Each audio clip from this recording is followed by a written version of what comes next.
आप सभी को मेरा नमस्कार। मैं आपके समक्ष लाला श्रीनिवास दास द्वारा रचित हिंदी का सर्वप्रथम मौलिक उपन्यास परीक्षा गुरु उपन्यास लेकर आई हूँ। यह उपन्यास आपके नेट सेट के लिए बहुत ही उपयोगी है, तो चलिए हम इसे प्रारंभ करते हैं। प्रकरण 30। नैराश्य न उम्मेदी। फलहीन महीरू को खगवृन तजय बन को मृग भस्म भय। मकरन पी अरविंद मिलिन तजय सर सारस सूख गए। धनहीन मनुष्य तजय गणिका नृप को सट सेवक राज हुए। बिन स्वार्थ कौन सखा जग में, सब कारज के हित मीत भये। भर त्रिहरी। संध्या समय लाला मदन मोहन भोजन करने गए, तब मुंशी चुन्नीलाल और मास्टर शिम्भूदयाल को खुलकर बात करने का अवकाश मिला। वह दोनों धीरे धीरे बतलाने लगे, मेरे निकट तुमने ब्रज किशोर से मेल करने में कुछ बुद्धिमानी नहीं की। बैरी के हाथ में अधिकार देकर कोई अपनी रक्षा कर सकता है। मास्टर शिम्भूदयाल ने कहा, क्या करूं, इस समय इस युक्ति के सिवाय अपने बचाव को कोई रास्ता न था। लोगों की नालिशें हो चुकी, अपने भेद खुलने का समय आ गया। ब्रज किशोर सब बातों से भेदी थे, इसलिए मैंने उन्हीं के जिम्मे इन बातों के छिपाने का बोझ डाल दिया कि वह अपने विपरीत कुछ न करने पाए। मुंशी चुन्नीलाल ने हीरलाल की बात उड़ाकर कहा, परंतु अब ब्रज किशोर तुम्हारा भेद खोल दे तो तुम कैसे अपना बचाव करो। हर काम में आदमी को पहले अपने निकास का पूरा रास्ता सोचना चाहिए। अभिमन्यु की तरह धुन बांध कर चकाबूक चक्रव्यूह में घुसे चले जाओगे तो फिर निकलना बहुत कठिन होगा। पतंग उड़ाकर डोर अपने हाथ में न रखोगे तो उसके हाथ लगने की क्या उम्मीद रहेगी। मास्टर शिम्भूदयाल ने कहा, मैंने अपने निकास की उम्मीद केवल ब्रज किशोर के विश्वास पर बांधी है, परंतु उनकी दो एक बातों से मुझको अभी संदेह होने लगा। प्रथम तो उन्होंने इस गए बीते समय में मदन मोहन से मेल करने में क्या फायदा बेचारा, और महानताने के लालच से मेल किया भी था तो ऐसी जल्दी कागज तैयार कराने की क्या जरूरत थी। मैं जानता हूं कि वह नालिश करने वालों से जवाबदेही करने के वास्ते यह उपाय करते भारी, परंतु जब वह जवाबदेही करेंगे तो नालिश करने वालों की तरफ से हमारा भेद अपने आप खुल जाएगा और जिस बात को हम दूर फेंका चाहते हैं वही पास आ जाएगी। मुंशी चुन्नीलाल ने कहा, वकीलों के यही तो पेच होते हैं। जिस बात को वह अपनी तरफ से नहीं कहा चाहते उल्टे सीधे सवाल करके दूसरे के मुख से कहा लेते हैं और आप भले के झले बने रहते हैं। विचार तो सही, हमने ब्रज किशोर के साथ कौन सी भलाई की है जो वह हमारे साथ भलाई करेंगे। वकीलों के धन बड़े पेचीदा होते हैं। वह एक मुकदमे में तुम्हारे वकील बनते हैं तो दूसरे में तुम्हारे बैरी के वकील बन जाते हैं, परंतु अपना मतलब किसी तरह नहीं जाने देते। सच है, इस काम में लाला ब्रज किशोर की चाल पर अवश्य संदेह होता है, परंतु क्या करें। अपने वकील न करेंगे तो वह प्रतिपक्षी के वकील हो जाएंगे और अपना भेद खोलने में किसी तरह की कसर न रखेंगे। मुंशी चुन्नीलाल कहने लगा, असल तो यह है कि अब यहाँ रहने में कुछ मजा नहीं रहा। प्रथम तो आगे को बुर्द नहीं दिखाई देती, फिर जिन लोगों से हजारों रुपए खाए पिए हैं उन्हीं के सामने होकर विवाद करना पड़ेगा, और जब हम उनसे विवाद करेंगे तो वह हमसे मुलाहजा क्यों रखेंगे, हमारा भेद क्यों छिपावेंगे। कभी कभी हम उनसे लाला साहब के हिसाब में लिखा कर बहुत सी चीजें घर ले गए हैं, इसी तरह उनके यहाँ जमा कराने के वास्ते लाला साहब जो रुपए ले गए थे वह उनके यहाँ जमा नहीं कराए। ऐसी रकमों की बाबत पहले तो ये विचार था कि इस समय अपना काम चला ले, फिर जहाँ की तहाँ पहुँचा देंगे, परंतु पीछे से न तो अपने पास रुपए की समाई हुई न कोई देखने भालने वाला मिला, बस सब रकमें जहाँ की तहाँ रह गई। अब अदालत में ये भेद खुलेगा तो कैसी आफत आवेगी, और हम लाला साहब की तरफ से विवाद करेंगे तो ये भेद कैसे छिप सकेगा। क्या करें, कोई सीधा रास्ता नहीं दिखाई देता। यदि ऐसे ही पाप करके लोग बच जाया करते तो संसार में पाप पुण्य का विचार काहे को रहता। मुझको तो अब सीधा रास्ता यही दिखाई देता है कि जो हाथ लगे सोले लिवाकर यहाँ से रफू चक्कर हो।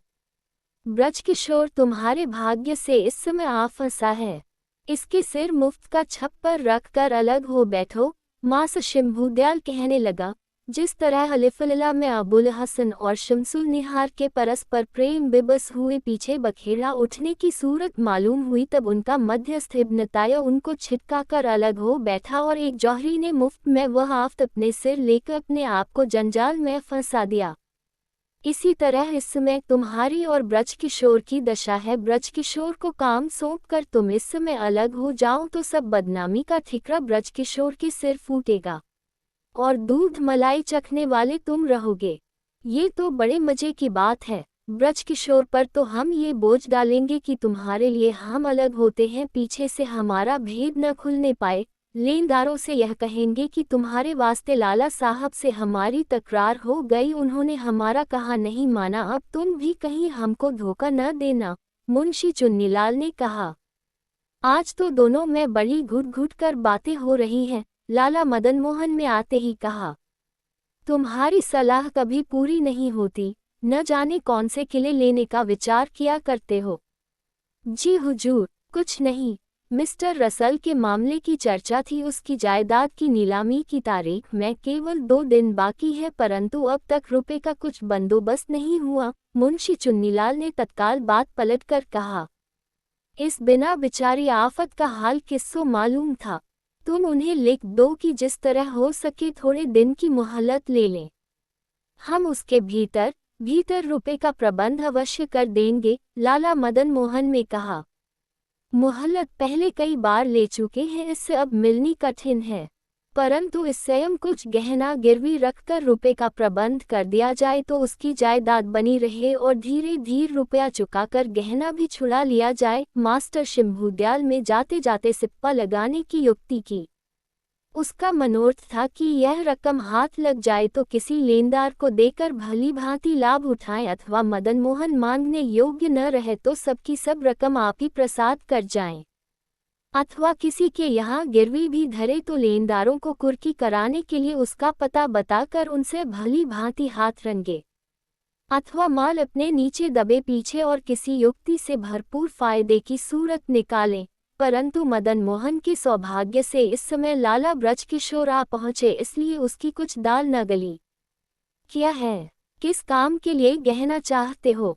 लाला ब्रज किशोर ने शंभूदयाल को उछत्ती सी बात सुनी थी, इस पर आते ही पूछा, जी कुछ नहीं, ये तो मिस्टर रसेल की चर्चा थी। मुंशी चुन्नीलाल ने बात उड़ाने के वास्ते गोल मोल कहा, उसका क्या लेन देन है? उसका मामला अब तक अदालत में तो नहीं पहुंचा। लाला ब्रज किशोर पूछने लगे, जह एक नील का सौदागर है और उस पर 20-25 हजार रुपये अपने लेने हैं। इस समय उसकी नील की कोठी और कुछ बिस्वे बिस्वांसी दूसरे की दिन लेने नीतान पर चढ़े हैं और नीलाम की तारीख में केवल 2 दिन बाकी हैं।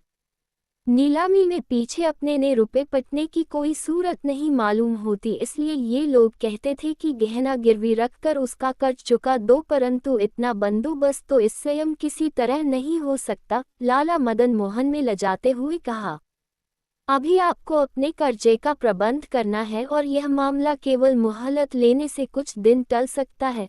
लाला ब्रजकिशोर ने अपने मन का संदेह छिपाकर कहा, मैं जानता हूँ कि मेरा कर्ज चुकाने के लिए तो मेरे मित्रों की तरफ से आजकल में बहुत रुपया आ पहुँचेगा। मदन मोहन ने अपनी समझ मूजिब जवाब दिया, और मोहलत कई बार ले ली गई है, इससे अब मिलनी कठिन है। मास्टर शंभूदयाल बोले, मैं ख्याल करता है कि अदालत को विश्वास योग्य कारण बता दिया जाएगा तो मोहलत अवश्य मिल जाएगी। लाला ब्रजकिशोर ने कहा, और जो ना मिली, शंभूदयाल हुज्जत करने लगा, तो मैं अपनी जामिनी देकर जायदाद नीलाम न होने दूंगा। ब्रजकिशोर ने जवाब दिया, और अब शंभूवाल को बोलने की कोई जगह न रही। कल कई मुकदमों की तारीखें लग रही हैं और अब तक मैं उनके हाल से कुछ भेदी नहीं हूँ। तुमको अवकाश हो तो लाला साहब से आज्ञा लेकर थोड़ी देर के लिए मेरे साथ चलो। लाला ब्रजकिशोर ने मुंशी चुन्नीलाल से कहा, हाँ, तुम साथ जाकर सब बातें अच्छी तरह समझा आओ। लाला मदन मोहन ने मुंशी चुन्नीलाल को हुक्म दिया, आप इस समय किसी काम के लिए किसी को अपना गहना न दें। ऐसे अवसर पर ऐसी बातों में तरह तरह का डर रहता है। लाला ब्रजकिशोर ने जातिबार मदन मोहन से संकेत में कहा और मुंशी चुन्नीलाल को साथ लेकर रुखसत हुए। आज लाला मदन मोहन की सभा में वह शोभा न थी। केवल चुन्नीलाल, शंभू दयाल आदि 2-4 आदमी दिखाई देते थे, परंतु उनके मन भी बुझे हुए थे। हंसी चुहल की बातें किसी के मुख से नहीं सुनाई देती थीं। खासकर ब्रजकिशोर और चुन्नीलाल के गए पीछे तो और भी सुस्ती छा गई। मकान सुनसान मालूम होने लगा। शंभू या दयाल ऊपर के मन से हंसी चुहल की कुछ बातें बनाता था, परंतु उनमें मूंग के फूल की तरह कुछ रस न था। निदान थोड़ी देर इधर उधर की बातें बनाकर सब अपने रास्ते लगे और लाला मदन मोहन भी मुरझाए चित्त से पलंग पर जा लेटे। धन्यवाद। आगे के प्रकरणों के लिए मेरे द्वारा बनाए गए YouTube चैनल हिंदी की दुनिया के माध्यम से देख व सुन सकते हैं।